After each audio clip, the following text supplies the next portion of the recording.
This is the Horse Radio Network. This is episode 174 of Horsemanship Radio, brought to you by Finishline Fencing, the original and only warranted horse fence of its kind. Horsemanship Radio is a part of the family of the Horse Radio Network. On today's show, we have Caitlin Gooch, who, through her nonprofit Saddle Up and Read, uses her horses to get youth excited about reading again.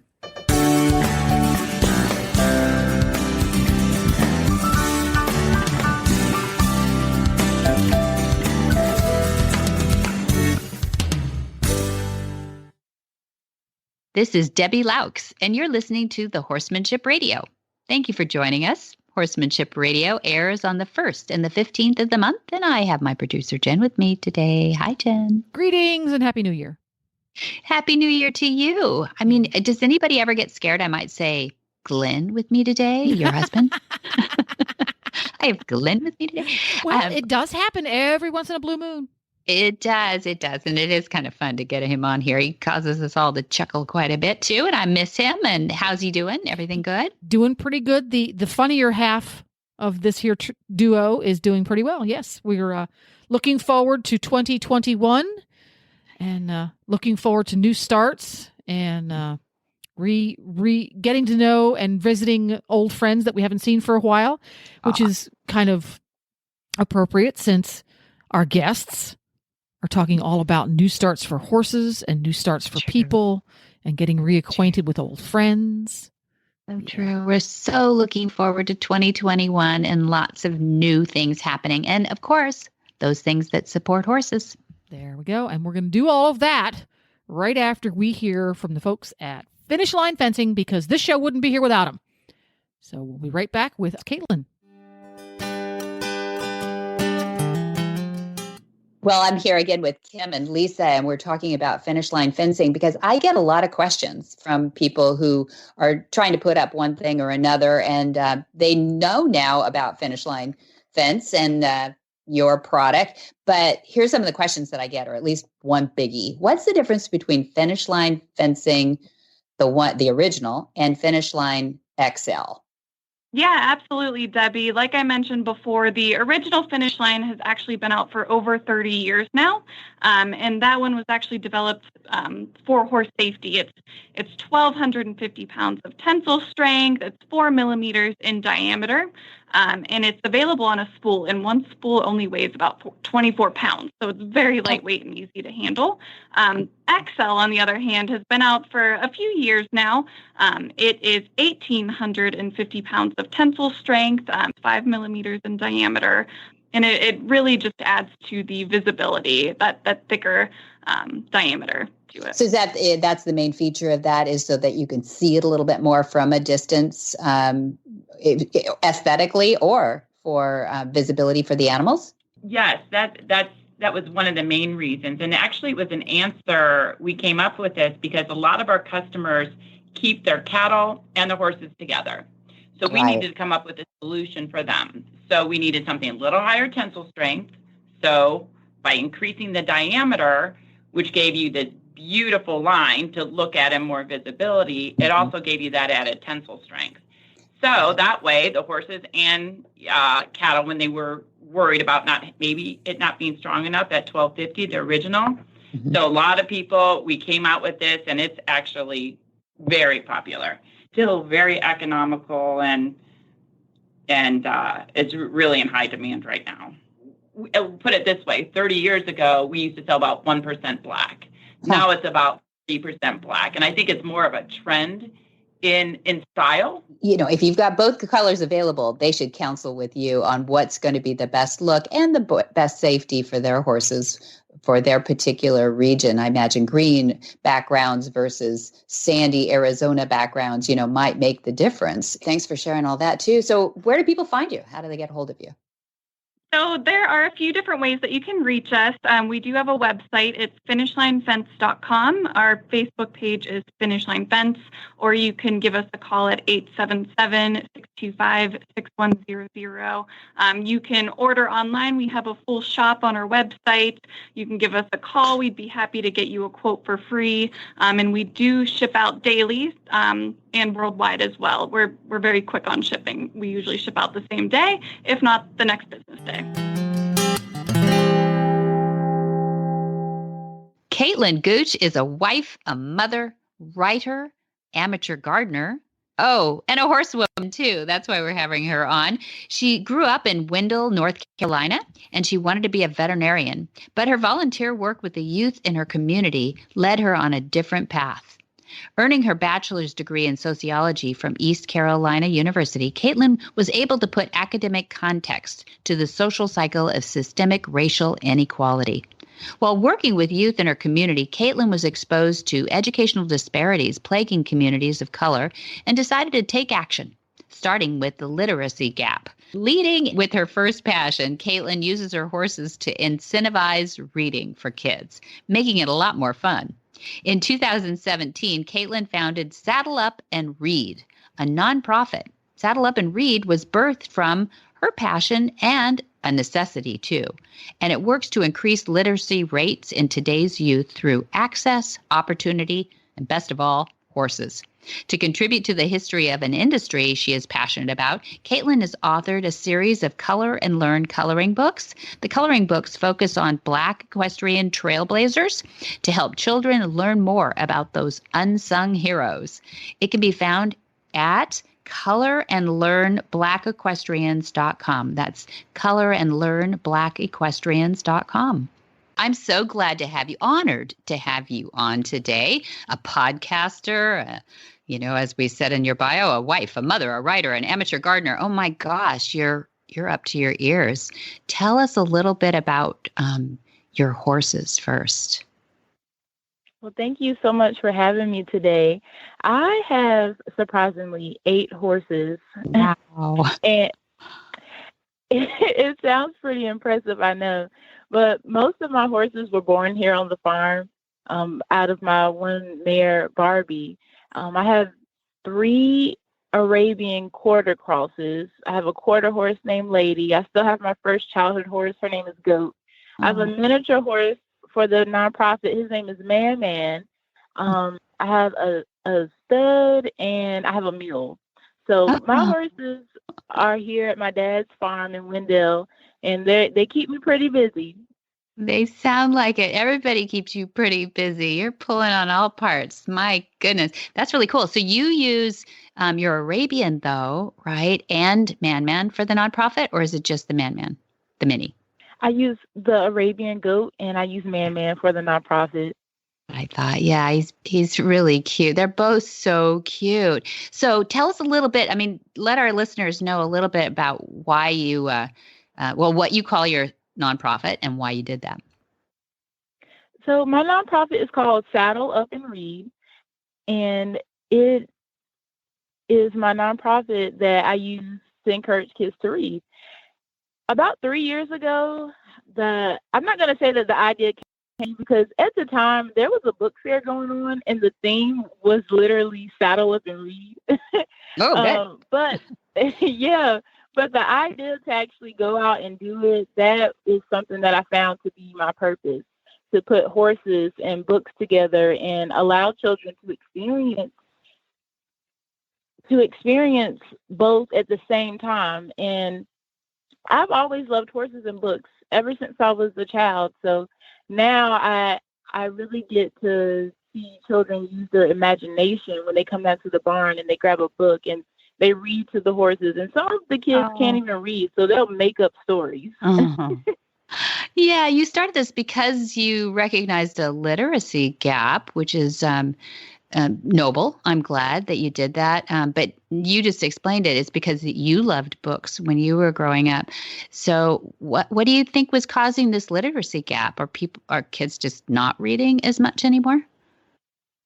I've worked with kids and volunteered with kids in 3 different areas. And the thing that I've saw across the board was children were more interested in watching YouTube or playing on a phone or playing a game than they were with books. And I think to them, they feel like books were a part of homework. Like that's something that you only do at school. it wasn't really something they looked at like a leisure thing. Like when I was little, I'll grab a book and read it and go somewhere. I created a whole movie in my head off of reading books. Nice. So I saw that with children. I was just like, let's get them excited about reading. Let's actually foster a love for reading. That way they become adults who read and think and create things. Right. Good idea. I mean, it's a great way to say it too, because it is a little movie in their brains to take off and go into other worlds. It really is an adventure, just like horseback riding is an adventure that a lot of kids never get to experience. Do you think this is encouraging them to get out and be with horses more than just Goat and Man? Oh, definitely. I've had people who are in different states and even some who are in North Carolina, but they're too far from me. And they'll ask, can you point me in the direction of a barn? Or do I know anybody in their area? Because they would like for their child to get into horses and to have an actual lesson. And I'll do my best to help those people. It's really exciting. It's really fun because if you just think about it, someone comes out to the farm or their parent sees one of the Saddle Up and Read Facebook posts, and then they start looking more into the horse industry. That alone is going to open up so many doors because, as you all know, the equestrian industry has many careers that haven't even been tapped into yet. Right. That is so true. That is so true. And we're on opposite sides of the United States, so it must be equally true there. But tell us a little bit about your educational background, too, because you're no slouch for reading books. You went to college, and tell us a little bit on that. And then. Yeah, I went to East Carolina University, which is in Greenville, North Carolina, and I got my bachelor's degree in sociology with a concentration in marriage and family therapy. The road that I went down was nothing like I thought when I was a child. I thought I was going to be a veterinarian when I grew up. Didn't we all? Yeah. Right.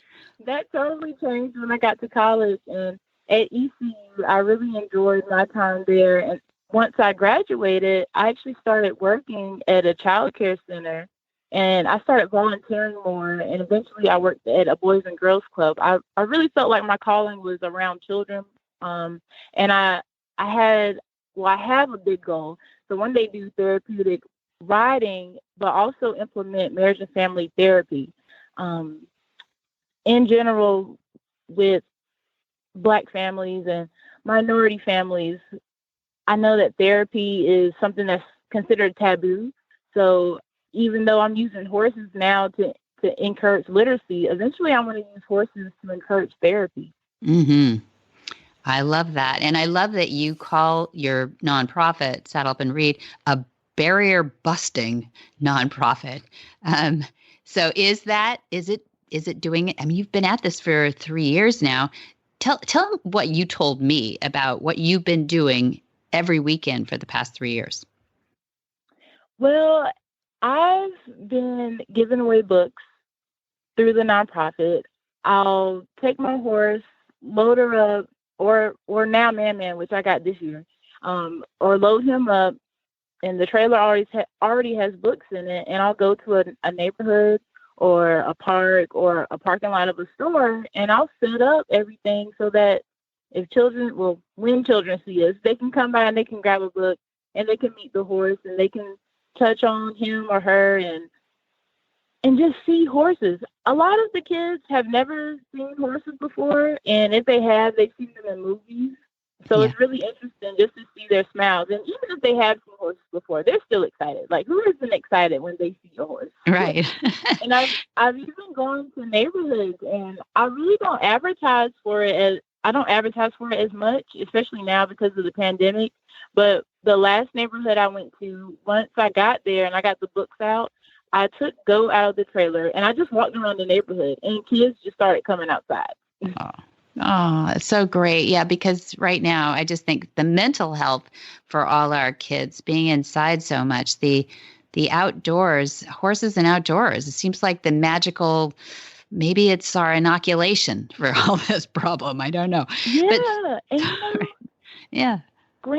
Screen time is increasing. Some kids are doing virtual schooling, and they're having to meet with their teachers and tutors and speech therapists through a camera and looking at a screen.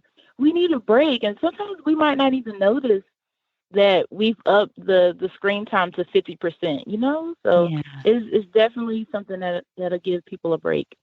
I agree. But you also pop a book into their hands too. Now, how do you make that arrangement?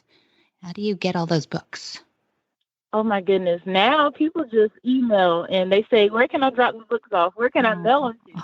Before I was buying them, or I would make posts on social media and I would say, hey, I would like for someone to donate these 20 books. And then I would do like a countdown, 10 books to go, 5 books to go, 3 books to go. Yay, we got all the books. And I would bring those books with me. So if those children, they wanted to take a book with them, they absolutely could. A few months ago, one of the volunteers, she's a local in Wendell, her name is Diane, she handmade tote bags out of our old feed bags. And so we put real cool gifts in there and like it was like a goodie bag. And then when the kids came by and grabbed the bag, they also grabbed as many books as they wanted to. Nice. And there was a tweet that went out, and I think everybody should know about that too, is it shows the power of social media for good sometimes too. So you had this tweet that went out and went viral. Tell us a little bit about that. Yeah. So last weekend, the 5th, December 5th, we had a book drive downtown Wendell. And at the end of the day, I was so tired. And I had a seat on the railroad tracks.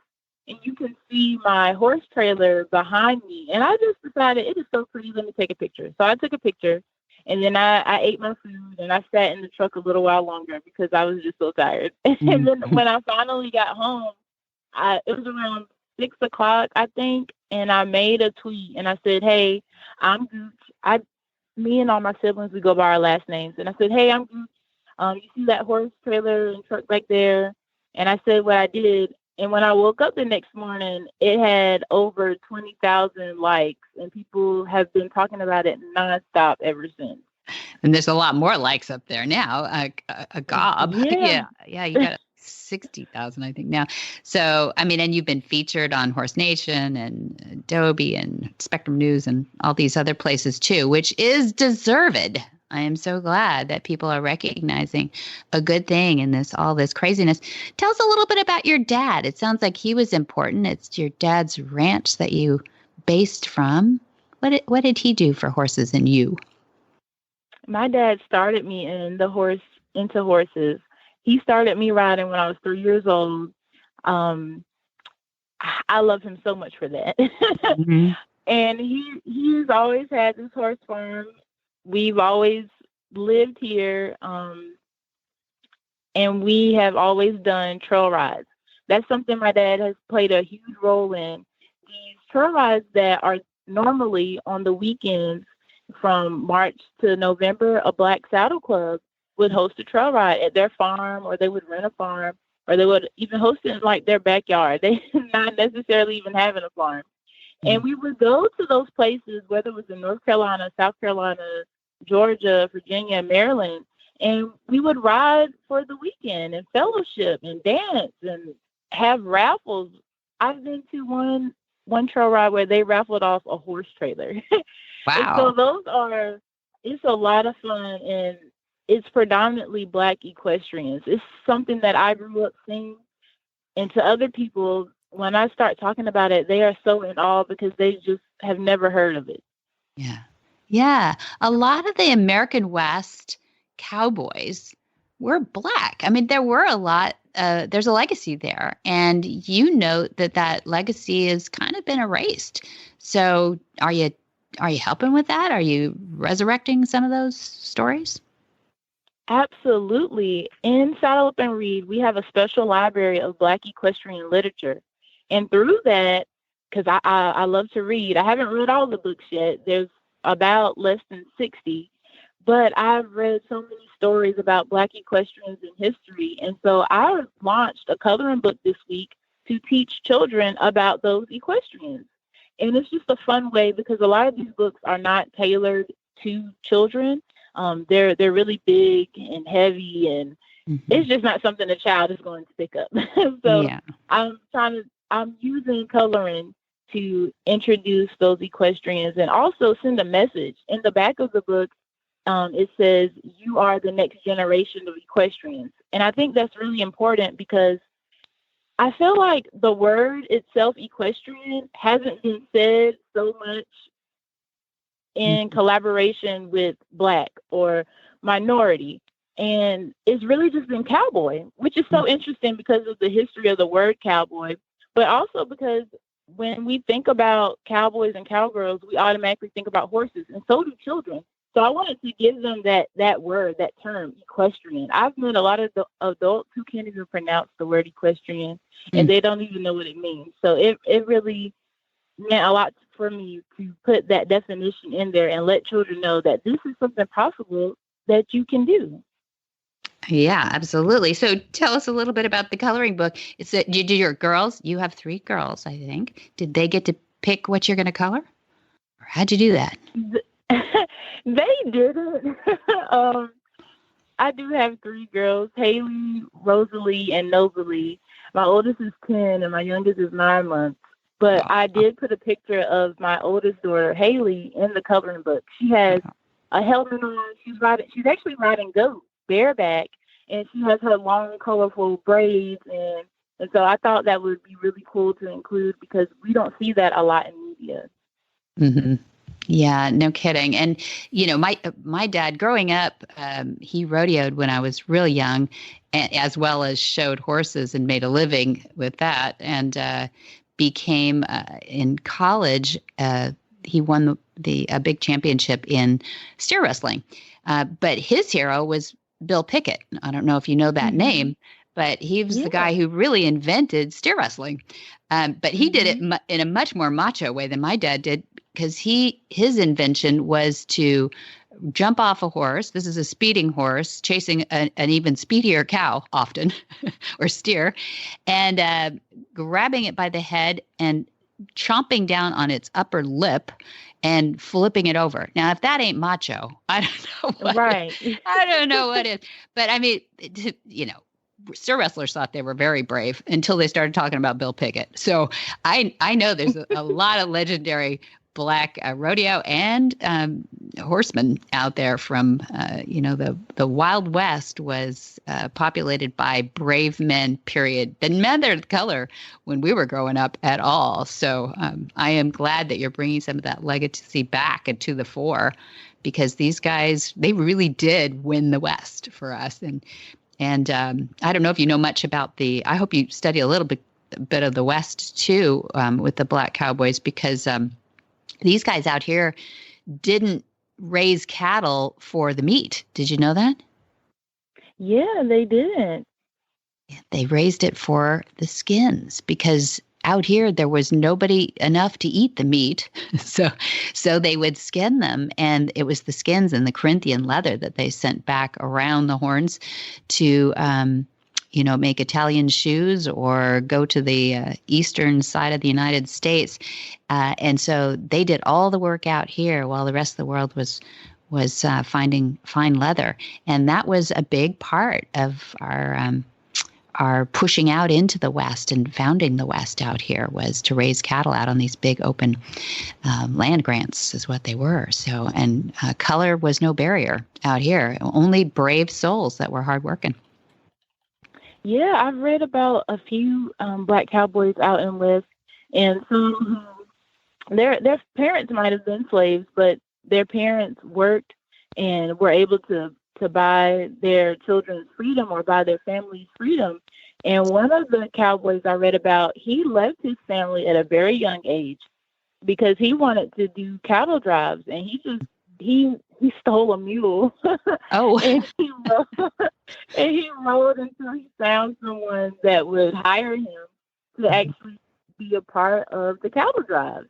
Great. And it was so interesting because he comments on how when you're a cowboy, they really don't discriminate, because it's like when you're out there, you have each other. Mm-hmm. Like you can't just abandon your fellow cowboy. Yeah. And you have all those cows and you have to worry about being safe and stuff not being stolen or eaten by wildlife. That's right. And, it's just like our horse herds too. I mean, everybody's pulling for, it doesn't matter what they're out of the Mustang, Nevada holdings, where those Mustangs are. It isn't all just barb, Spanish barb, little bay Mustangs. It's also, oops, some draft horse got out in the group, or oops, there's a few mules and a little crossbreed. We've got it all out there in our herds, and they all pull together and they all have their jobs, and they all support each other. That's how they survive. And that's what we should be doing. So I'm reading on your site, saddleupandread.org, and it says that you call that, you have an acronym for that. How do you say that? SOAR? Oh, SOAR? SOAR, yes. SOAR, like saddle sore. I get it. Oh my gosh. I had to say it out loud. Well, it's a beautiful site. You've done a great job on it, or somebody's done it for you. And I hope people will go there and see what you're doing. Is there anything else? Did you? I made it in one day because oh my gosh, this is gorgeous. The kind of person who was like, okay, if I need to get something done, I try my best to just hurry up and do it all. I believe you. I believe you. I mean, with 3 children, it gets really busy, and we're homeschooling as well. So I do try to segment out my time and use time management skills. But sometimes I get really excited. I'm just like, "Ooh, this is going to be so amazing once I'm finished." Well, nothing's holding you back. And, I just love following what you're doing. I'm so glad you're doing it for the kids. I'm so glad you're doing it for literary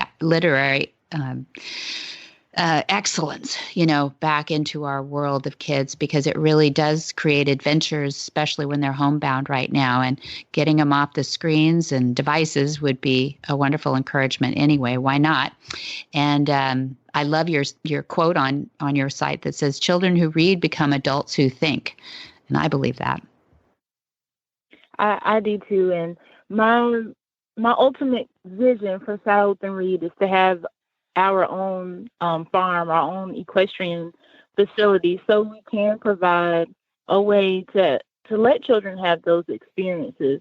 I know that horseback riding in general is a career, but I do want to make this something that is affordable and achievable, even if we're able to do some of it for free, just so they can have that exposure. Or even if a child isn't interested in riding, maybe they want to create something that will help horses in a better way. And I want to, and I will open those doors and opportunities for children, because they're the future. They're the ones who are going to be here. They're the future of the horse industry in general. So we have to give them those chances and let them think now, because children are so amazing. And once they start talking and they're allowed to just be themselves and talk through some of the things that they're thinking, they really create some amazing things. Mm-hmm. They sure do. They sure do. They are our future. And I'm glad you recognize it, but I'm glad you're putting your sweat equity and your beliefs in them too. I appreciate you, Caitlin. And I would love to have you back when the next time you create something new for them. But I hope people will go look up not only your website for Saddle Up and Read, but also coloranlearnblackequestrians.com for your coloring book this season and all year long.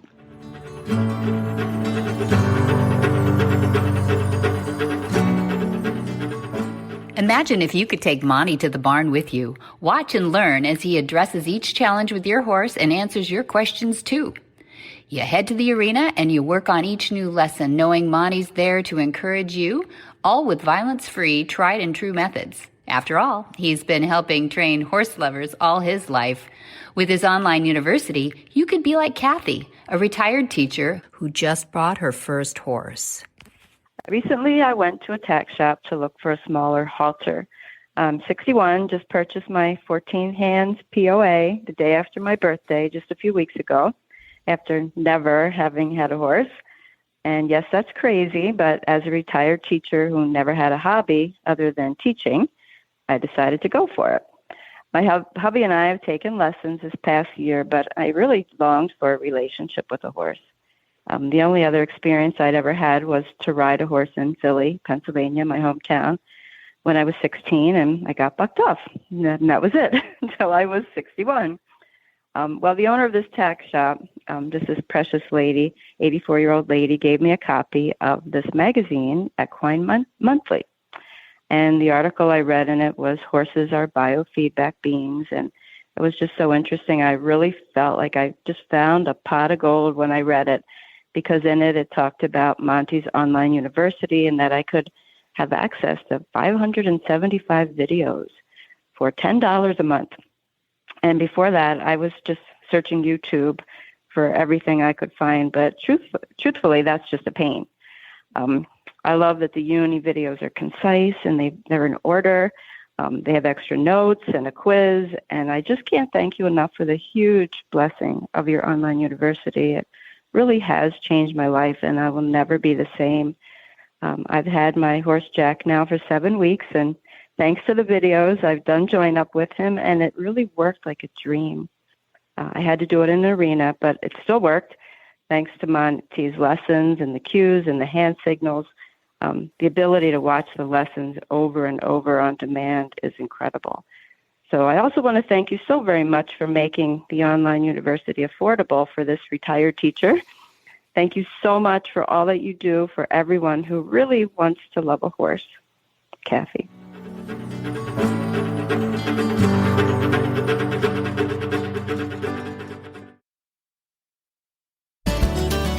Whisper the language of the herd. Listen, you don't have to say a word.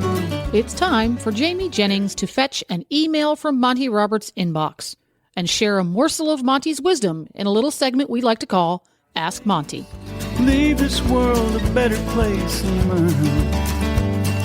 The magic in the language of the herd. Dear Monty, what do you do with a horse that runs to the gate? Monty's answer. You need to cause your horse to be uncomfortable when he is near the gate and completely comfortable when he is away from it. You can accomplish this by several means. However, I recommend cantering in small circles while near the gate. Migrate away from the gate, stop your horse, rub him, and let him relax. Begin to ride again. If he barges towards the gate, just smile and repeat the process. You should be aware of the fact that horses that tend to run out of the gate are horses that have been ridden out of the gate. As soon as a horse shows any tendency to display this undesirable behavior, it is a good idea to refrain from riding out of the gate from that point onward. You should do your work in the training session, dismount at the center of the enclosure, and lead the horse out. Should the horse in question continue to run to the gate, I would suggest schooling him back out of the gate. Follow the pattern of dismounting in the center of the work arena. Lead the horse in several directions, ending up at the gate, then turn the horse away from the gate and back him through the opening. I have seen this process work very well in many instances. In the rare case where the horse continues to cause problems with this behavioral pattern, even though one has followed the recommendations above, then I strongly recommend seeking other exits from the enclosure. Confuse the horse by using many gates if possible, exiting each of them under the guidelines described above. You might say there's only one gate, to which my response would be, then think about making another one. For more of these insights into good horsemanship, go to MontyRoberts.com and click on the words Ask Monty at the bottom of the page. What in the wide world of sports is going on here? Where in the world is Monty Roberts? Monty is looking forward to meeting new friends, two-legged and four-legged. Now we've got some busyness coming up, so listen close. In January, from the 22nd to the 24th, we have a Horse Sense and Healing for veterans and responders. And then on the 25th, we have a Horsemanship 101. Those are a lot of fun. It's a one-day event. It's a real intro. And then February, we're busy, February 1 to 5, we have Gentling Wild Horses course. I hope people will plug into that. That is so much fun. And we're arranging for maybe a little extra live performances there too. And then on February 8th through 12th, we've got Monty Special Training, which is also pretty exciting too. And we take on all kinds of challenges. And then on the 14th to the 16th, we have Intro Course Module 2, which is a join-up course. So that is really fun, 3 days, part of the overall 2-week intro course. So it's a module. Then the 17th and 19th, we have Module 1, which is the first steps to Monty's methods. And then 21 to 23, we have Module 3, which is the long lining and a lot of ground driving. It's a lot of fun. And then 24 to 26, we finish up with Module 4, which is the prep for the intro course exams. Now, we are not done yet. We have in March, we have a Horse Sense and Healing from the 5th to the 7th for our first responders and veterans. Then on the 12th to 14th, we have Intro Course Module 1, First Steps to Monty's Methods, and 15 to 26, we have an Introductory Course of Horsemanship. The whole thing, it's 2 weeks, 10 days, and you get it all done at once. Then in April, some long-term planning here. 1st through the 3rd, we have Intro Course Module 2, which is the join-up course. And the 4th through 6th of April is the Intro Course Module 3, long lining. And, you know, just to put some, people have been asking us, what happened to the CHA, the Facility Management Certification? That's going to be in May. We'll be announcing those dates, but we pushed it out due to that COVID thing. And wait till everybody can travel more comfortably. I get it. Exactly. Yeah. We thought it'd be a lot easier. And, you know, also our certifiers have to travel here too. That's right. So everybody has to travel to get there. That's right. Yeah. Got to make them all comfortable. Except me. I'm planted. Yeah, that's true. and so that'll be May. And then in June, on the Father's Day weekend, actually, we have the movement. So there's for long-term planners and dressage riders, you know, who get everything very busy organized. Spring. Yes, we do. We do. Very busy spring. If you could not commit all of that to memory, and I know I certainly couldn't, you're going to find Monty's calendar at montyroberts.com, amazing website, where you're also going to find videos from the Monty Roberts Online University. You're going to find the store where you can buy Monty Roberts dually halters, etc. You can get videos, you can get books, all of those things. You can also find the phone number, which is 805-688-6288. So do all of that, and you're going to follow Monty on Facebook if you have not done so already. So you're going to go to Facebook first, and you're going to type in there Monty Roberts, and you're going to look for the one that has the little blue check mark, and you're going to say like and follow. Right. And then you're going to head on over to Twitter, and then you're going to head over to Instagram, where his handle is Monty_Roberts, and you're going to follow him all over there. So you have it all together. And you're going to get the app. If you haven't done that, if you're listening to this show, you've done it already. So what you're going to do, your friends at the barn, you're going to ask gently and quietly and calmly, without making eye contact, if you could please hold their phone. And then you're going to install the app in their Android or iPhone, the Horse Radio Network app, by going to the App Store. And it's free. And that way you can have every show from the Horse Radio Network delivered straight to your phone without ever thinking about it. Or you could just pick and choose. You can put Horsemanship Radio and nothing else in there for you to choose. But you're going to want to do that. So take care of it. Absolutely. See, you're not, you know, Glenn is not the only one that is funny in your family. You are very funny in the family too. And many thanks to our sponsors too. That's we've got guest sponsors here of Coro Equestrian Products. And we also have our title sponsor, which is Finishline Fencing. We really appreciate them. And of course, Monty Roberts University, which is helping us spread the message of nonviolence across the world. So please share this as Jennifer instructed. And be sure to visit all the other great shows too through that app on the Horse Radio Network at www.horseradionetwork.com. Until next time, have many happy horse hours.